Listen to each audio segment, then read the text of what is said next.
Alright, we're recording. So, I'm going to do a little bit of a coaching corner today. The only videos I have from practice that are high resolution are these four, and unfortunately, they're mine. Do whatever's in there. So, first match we're going to look at is, I believe this is me and Mark. This is, rename Josh, Jake, and finally Matt. I got them all right. Alright, so we're going to look at Mark. So we're going to analyze what happened, what we did right, what we did wrong, both myself and Mark. Here Goji's like, hurry up, dude. Hurry up. Get your hands down. Mark's waiting. So finally put them down. You see there's the H in the hockey oi right out of his mouth. As soon as I hear it, I'm already moving my body. Coming up. He's reacting to me moving. I get one step, boom, and two steps on him. That forces him backwards. Natural reaction, get a nice deep grip. Natural reaction being forced backwards is to come forward. We got a nice deep grip. His head is down. It is on the outside of my arm, not in my armpit. He's on the outside of my arm, and I have my right arm is going to be under his armpit. I like a right arm in, left arm out grip. Mark is going to push into me, and as he does, I'm going to feel it. Here's he stepping, and I'm switching my hips. Take that momentum. So I'm going to do a quick hip switch. In order to do Watanage, the right hip and the right hand must be close to the person. The same hip, same arm. So I'm going to pull down on this with my right arm, and I'm going to apply some head pressure as I turn my hips. Boom, right there. Now here is if the Gyoji was watching everything, I would have lost the match, because right here I turned my foot. The top of my toe touched the ground, and so therefore I lost. But we go with what the judge sees. Same thing in a tournament. If you get fouled by an opponent and the judge doesn't see it, well, it doesn't happen. So you just got to keep moving on. And the principle with this throw, everyone likes to focus on this part. This is important. Pulling up, head down. But what makes the throw work, hip close, that's all important parts. What makes the throw work is you load all of the weight onto this leg. His left leg, his outer leg. Once all the weight is loaded there, and you keep going, he's got nowhere to go. He can't step with his back leg. He can't stop this from happening.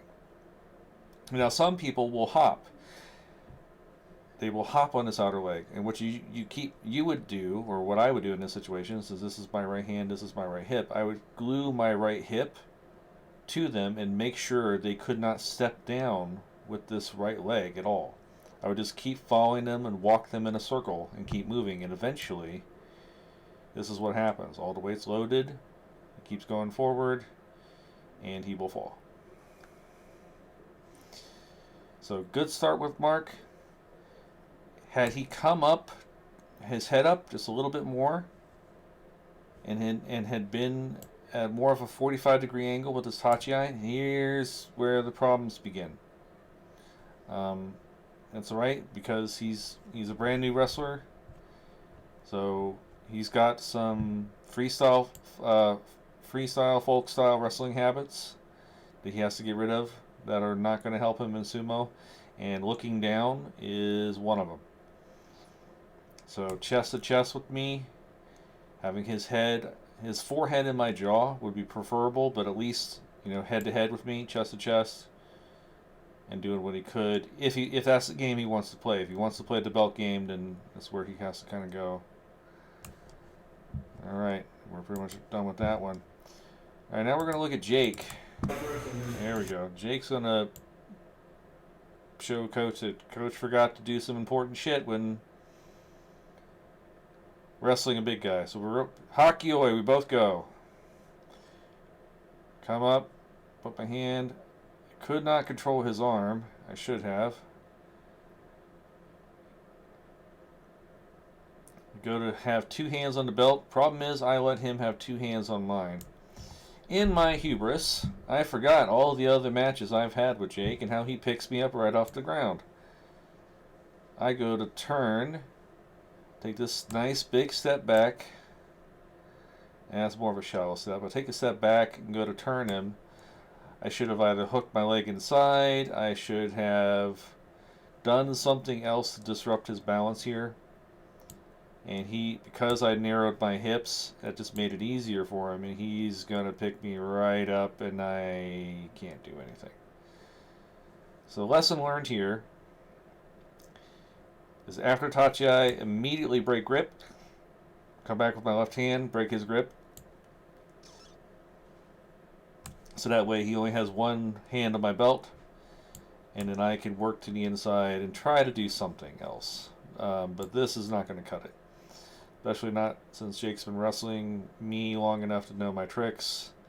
And he just doesn't fall for crap like that anymore.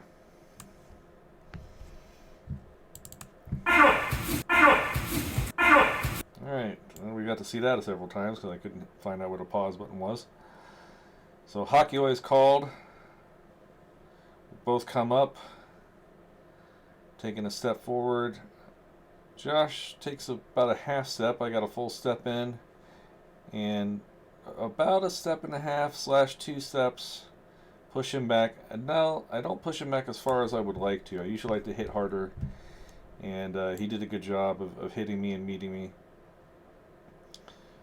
But here he is doing a very good job of pummeling to the inside. He wants both hands in. And he gets it. And I'm trying to turn my head into him. That's not going to work. Both my hands on the outside is not helping me out in any way, shape, or form. So, only critique with Josh's form. Both hands inside, great. Once I turn inside, though, he narrows his legs quite a bit right here. And doesn't have a really strong base. Now, he does come up and recover. So here he starts to get his base back again. He's got the dominant double hand inside position.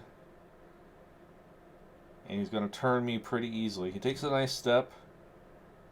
Possibly a bigger step would have helped him out. But he's being cautious with his ring sense. So I'm right here on the edge. I end up grabbing the only thing I could, which is a tricep grip. And I got my left hand Watanage grip, which I like. Josh does a good job of hooking my leg here. Had he looked over his shoulder and really kicked this leg back as hard as he could, he might have had me right here. But that's not what happened. He goes forward. He still should have. He lets go of this, and I wish he hadn't. I wish he had looked the other way and pulled hard. Driven with his left leg. Could have driven, looked over this shoulder, drove me back at a 45-degree angle, basically towards this window, because here's where I'm weak, right here. You draw a triangle behind me. He goes that direction and plants his foot and even scoots it back or kicks it back. He'd have had me. But he lets go of it. And I don't quite know that his leg is going to fall off of mine, so I'm going to do this double kick thing where I'm like, I'm looking down at the ground and not at him, so I don't know the position of his leg. So I just keep that kick up, just in case it's still in the air, because I can't tell, to help get him over. And last but definitely not least is Matt. So Matt does a really good job here. He comes up and just absorbs my Tachi. He circles me, makes me go narrow with my legs because I'm chasing him. This is not a good position for me to be in right here. And had he turned in his body and thrown me, with Watanage, he probably would have had me. Because I was not strong in that position and I was chasing him. which means all my momentum is going his way. He's got all of it. And if had he turned and accepted that momentum, but he stalls kind of right here and is kind of, he's bracing. So if he'd have done to me what I did to Mark, I would have went flying. Basically, you feel me coming into you, turn, throw. That should be his natural instinct. Turn, throw. Because I'm giving him so much weight and momentum. So I like left out, right in. My right in is, I've got a hold of the belt at this moment. I usually get a hold of the armpit, but whatever. Left out, right in. And here's the danger of having a right in, is Kotonage.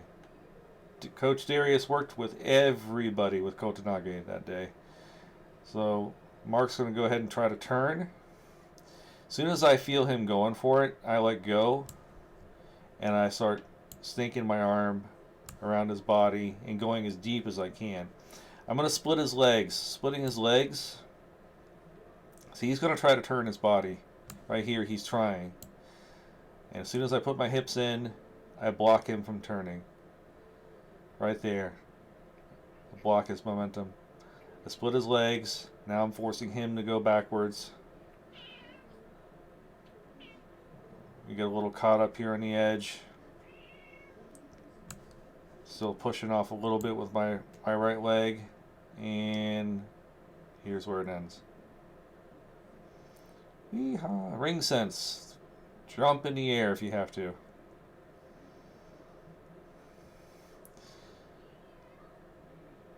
So thanks to Hunter and working with guys like Hunter and Nick Biggs, this is what works for me with defense against Kotonage. I would recommend having your arm just a little bit higher, because if I had it a bit higher, I might have been able to work in a beltless arm throw, Sukyunage, I believe. Pronouncing that wrong, but beltless arm throw up there. But my arm was low. He has a really good tight grip on me, though, too. And even Nick actually got me last Midwest tournament. His Kotonage was super tight, and I tried to defend against it, but I wasn't doing much. So if you can't walk him back, you're in trouble. So try to split the legs, keep the body from turning. But do understand that at some point, you're going to run out of ring room, and then eventually you're going to have this kind of a scramble. It works best because he was able to get his hips slightly turned to me, so we end up in a scramble position to see who's going to get what. If he doesn't turn his hips to me, I would have just forced him right out. So not a bad attempt, just that I've gotten very used to people doing this, and this is how I recommend dealing with it. Some people would probably maybe limp arm out of this. At this point, just let go and turn the body and limp, and I've done that before. But if you're near the edge and he recovers before I do, say I limp arm but I spin, he might go ahead and just shove me out because my hips will be up. Because your hips are naturally up when you're doing a maneuver like that. You know, you spin your body, your hips are going to be up, you're not going to be low. And there it is. And I thank you for watching.